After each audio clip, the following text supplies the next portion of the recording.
लो जी पहला मैच राघव जित चुके पीछे पीछे फायरिंग कर रहा लेकिन बंद है वो भाई बंद है वो आखिर जितया तो मेरे को मिसफील्ड हो गई थी वरना पंजवीं बाल के उत्ते चौका जड़ा ना वो लगना नहीं सी चाहिए। चलो फिर एक दफ़ा हो गई है हम देख रहे हैं दोबारा अपन बैठक बचाता है कि नहीं बचाता। हाँ तुम ये सोचते होवोगे कि यार है जितेगा तो इनू की मिलेगा मसला है मैं थल्लों उठा के लाया कि आओ खेड़िए तो ये यही बड़ा मैनू बालां करा रहा हूँ ठीक है ना। लो पहली बाल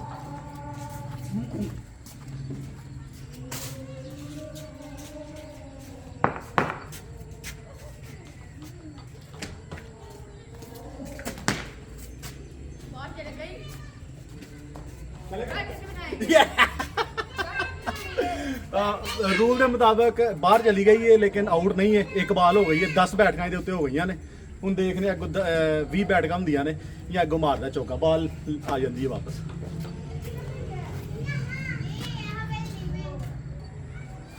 चलो जी एक बाल चौका तो नहीं हुआ दूसरी बाल है 10 बैठकें हो गई है।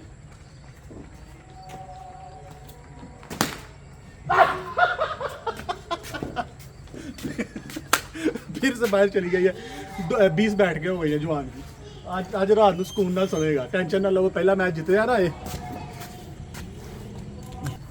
मुझे ना जोश आ गया था जीतने का अब जोश से नहीं होश से काम लेना है तो अब कहीं नहीं जाएगी पहले 20 बैठकें चढ़ गई हैं रात को टांगे बड़ी दर्द होनी है इसलिए अब ध्यान से खेलेंगे बेशक नहीं हारना नहीं फिर 30 हो जानी है। चल चल चल लो जी जवान जोश जोश दे 20 बैठक जड़ियां ना चढ़ बैठा है। हालांकि पहले मैच वेख के खेल रहा थी चलो देखने 2 बाल हो गए ने तो चौका नहीं होया कोई भी। चलो जी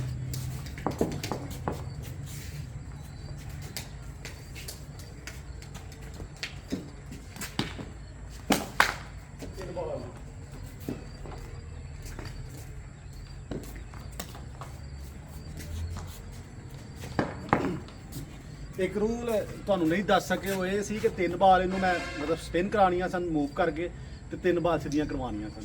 अगे भी जो चौका मिलया सी वो सीधे ते मारिया सी इन्हें मूव ते कोई खेली नहीं जा रही। लो देखने 3 बाला हो गई हम दूसरी 3 मैं करवाना।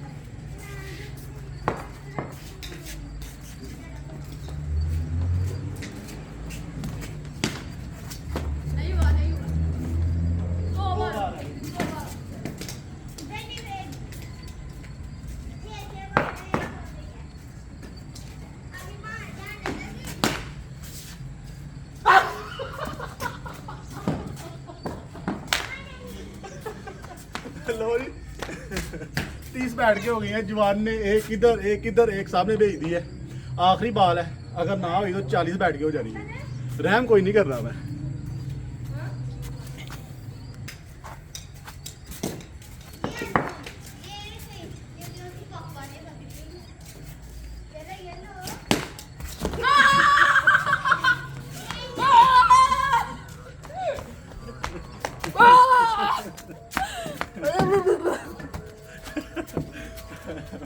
फिर आखिरी बाल के उत्ते मुंडा मार गया लेकिन चल पे 3 बैठक ला चल चल चल जल्दी कर रफा चल 1 2 3 4 5 6 7 8 चल चल चल 9 10 11 12 13 14 15 चल बड़िया ने भला मैं घट क्यों लवाइया ने कि इन्हें रात को पै रहना तो ये हिस्से का काम भी फिर मैनू करना पैना। चलो फिर मिलने एक नवी वीडियो के नाल। अल्लाह हाफिज़।